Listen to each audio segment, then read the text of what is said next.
Dear students, from today you are going to study about economics along with science. प्यारे बच्चों, आज से आप विज्ञान के साथ साथ सेकेंड ईयर इकोनॉमिक्स भी पढ़ते चलेंगे। इसी कड़ी के तहत आज से हम शुरू कर रहे हैं आपके लिए class second year subject economics lesson 1 introduction to economics and central problems. अर्थशास्त्र का परिचय व केंद्रीय समस्याएं, ये पहला लेसन है हमारा सेकेंड ईयर इकोनॉमिक्स का। इसके तहत पहला टॉपिक है जो आप पढ़ने जा रहे हैं, मीनिंग ऑफ इकोनॉमिक्स, अर्थशास्त्र का अर्थ। प्यारे बच्चों, मनुष्य अपने दैनिक जीवन में अनेक प्रकार की आर्थिक क्रियाओं में संलग्न रहता है, जिसका एकमात्र उद्देश्य धन की प्राप्ति करना होता है। धन अर्जित करने के उद्देश्य से किया गया कोई भी कार्य आर्थिक क्रियाओं की श्रेणी में आता है। इन्हीं आर्थिक क्रियाओं का अध्ययन अर्थशास्त्र में किया जाता है। अतः अर्थशास्त्र वो विषय है जिससे मनुष्य की विभिन्न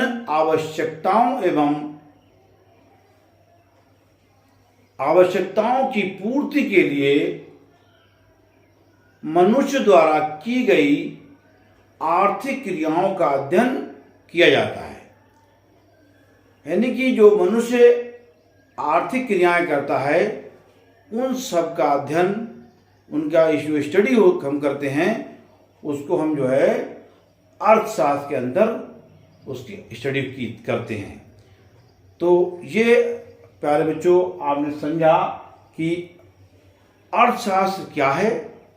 सबसे मेन पॉइंट अर्थशास्त्र के अंदर, जब हम आर्थिक क्रियाओं से संबंधित कोई भी कार्य करते हैं, जैसे हमारा रोजाना का डेली जो हम कार्य करते हैं, तो धन अर्जन का ही उद्देश्य से करते हैं। नहीं, हम कोई भी अगर बिजनेस कर रहे हैं, कुछ कर रहे हैं, कारोबार कर रहे हैं, तो उसमें हमारा उद्देश्य क्या होता है? धन की प्राप्ति।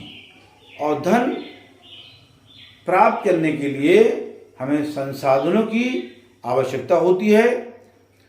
संसाधन, यहाँ पर एक बात याद रखने योग्य है कि अर्थशास्त्र की जो आवश्यकता क्यों पड़ी,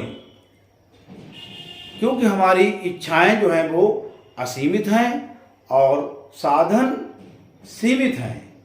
तो इन सीमित साधनों में हमें रह करके अपने बजट को बनाना है। ये इस सब का अध्ययन हम अर्थशास्त्र के अंदर करते हैं। जैसे आपको 1,000 रुपये दिए जाएं और 1,000 रुपये में आपको किताबें खरीदनी हैं और आपको एक जीन्स भी खरीदनी है, तो आपसे कहा जाए जो उपयोगी आपके लिए हो, तो उसमें आपको, यानी आप उससे एक ही काम कर सकते हैं, या तो आप जीन्स खरीद लें या किताबें खरीद लें। तो आपको वहाँ पर ये तय करना होगा कि हम यहाँ पर क्या खरीदें। ये हमें अर्थशास्त्र बताता है। हमें जो है इसकी उपाय की, अर्थशास्त्र जो है, जो कला है एक सोचने की, हमें यहाँ पर निर्णय क्या लेना है, ये हमें अर्थशास्त्र सिखाता है कि यहाँ पर हमें क्या निर्णय लेना है। हमें किताब खरीदनी है या हमें जीन्स खरीदनी है। तो यहाँ पर जो हमें अधिक उपयोगी होगा मेरे लिए, हम वही कार्य करेंगे। आर्थिक जो, इसमें 2 तरह की क्रियाएं होती हैं अर्थशास्त्र में, आर्थिक क्रियाएं और अनार्थिक क्रियाएं, economic activities and non economic activities. अर्थशास्त्र में समस्त क्रियाएं दो भागों में विभाजित की जाती हैं। आर्थिक क्रियाएं। आर्थिक क्रियाएं क्या हैं? आर्थिक क्रियाओं में उन क्रियाओं को सम्मिलित किया जाता है जिसमें सीमित साधनों का प्रयोग से धन जो है आय अर्जित की जाती है। सीमित साधनों से आय अर्जित की जाती है, वो कहलाता है आर्थिक क्रियाओं के अंतर्गत वो आता है। जैसे शिक्षक, चिकित्सक, व्यापारी आदि, ये सब जो हैं आर्थिक क्रियाओं के अंतर्गत आते हैं। यहाँ पर साधन सीमित हैं और हमें धन अर्जित करना है। उसके बाद आता है अनार्थिक क्रियाएं। अनार्थिक क्रियाओं में उन क्रियाओं को सम्मिलित किया जाता है जिससे संपूर्ण समाज का हित हो। ये सामाजिक, धार्मिक आदि की पूर्ति के लिए, यानी जो सामाजिक लाभ, आर्थिक लाभ की पूर्ति के लिए ये क्रियाएं होती हैं। जैसे मंदिर मस्जिद में जाना और दान देना, ये सब जो हैं अनार्थिक क्रियाओं में आती हैं। इससे समाज का भला होता है। तो यहाँ पर आर्थिक क्रियाएं भी ज़रूरी हैं और अनार्थिक भी ज़रूरी हैं। मगर अर्थशास्त्र जो है, आपको जो बताया गया कि मीनिंग ऑफ इकोनॉमिक्स, इसका यहाँ पर अर्थशास्त्र का अर्थ,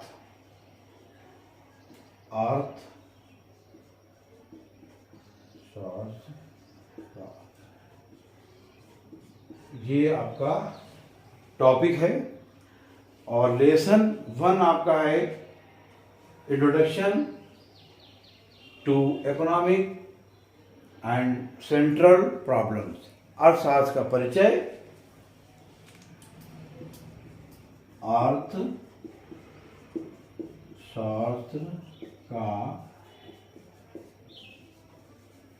परिचय एवं केंद्रीय समस्याएं। ये आपका पहला लेसन और ये टॉपिक है अर्थशास्त्र का अर्थ। तो प्यारे बच्चों, आपने समझा कि अर्थशास्त्र का अर्थ क्या है। तो अर्थशास्त्र वो विषय है,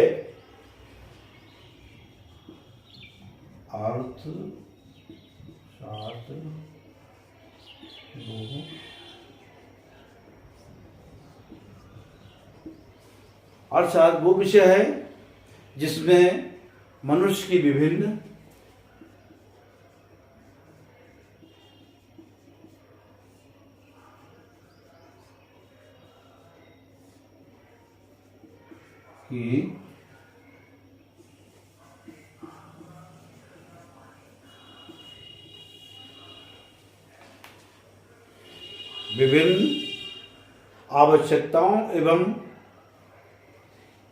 विभिन्न आवश्यकताओं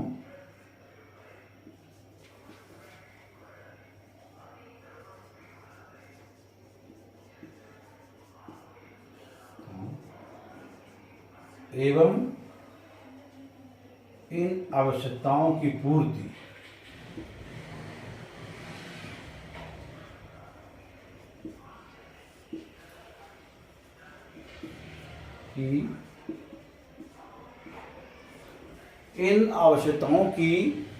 पूर्ति के लिए मनुष्य द्वारा की गई पूर्ति के लिए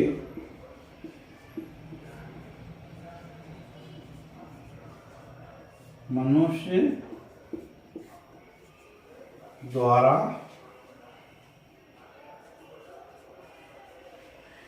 की गई आर्थिक क्रियाएं, जो भी आर्थिक क्रियाओं का अध्ययन, मनुष्य द्वारा की गई आर्थिक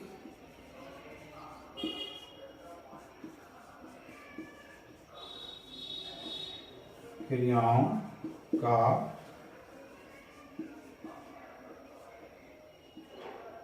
अध्ययन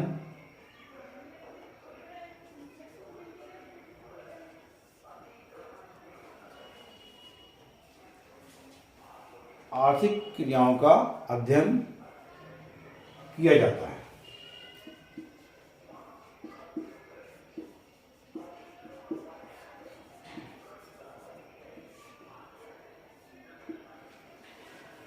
यानी अर्थशास्त्र के अंदर आर्थिक क्रियाओं का अध्ययन जो हम करते हैं वो कहलाता है अर्थशास्त्र। यहाँ पर अर्थशास्त्र को दो भागों में बांटा जाता है। इसमें जो क्रियाएं होती हैं वो दो भागों में उनको बांटा जाता है। कौन कौन सी हैं?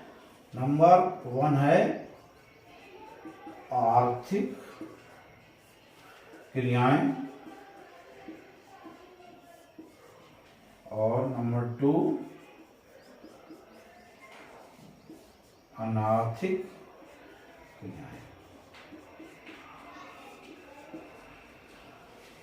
आर्थिक क्रियाओं में अभी आपको बताया कि इन क्रियाओं के में कौन सी क्रियाएं सम्मिलित होती हैं। सीमित साधनों का प्रयोग से आय अर्जित है। यानी आर्थिक क्रियाएं हैं सीमित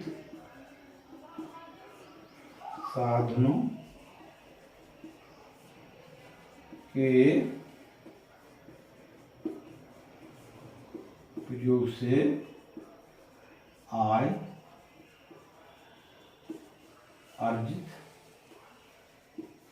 की जाती है।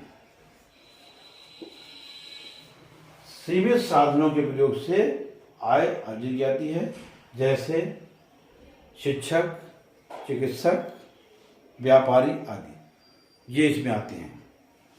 और आर्थिक क्रियाएं जो हैं वो इसमें समाज का भला है। ऐसी इसमें ऐसी क्रियाएं सम्मिलित की जाती हैं जिससे संपूर्ण समाज का हित हो। संपूर्ण समाज का हित, इसमें संपूर्ण समाज का हित हो। ये सामाजिक और धार्मिक हो सकती हैं। और इनमें इसका उदाहरण क्या है? जैसे मंदिर मस्जिद जाना, उदाहरण मंदिर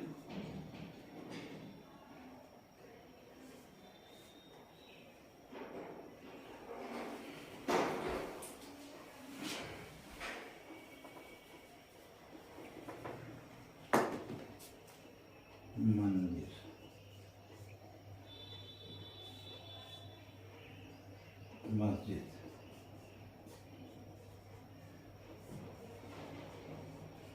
जाना, दान देना इत्यादि ये इसमें आती हैं अनार्थिक क्रियाओं में। प्यारे बच्चों, उम्मीद है आपके ये विषय आपके समझ में आ गया होगा। अर्थशास्त्र का अर्थ। अब मिलते हैं अगले टॉपिक के साथ अगले वीडियो में। Thank you, take care.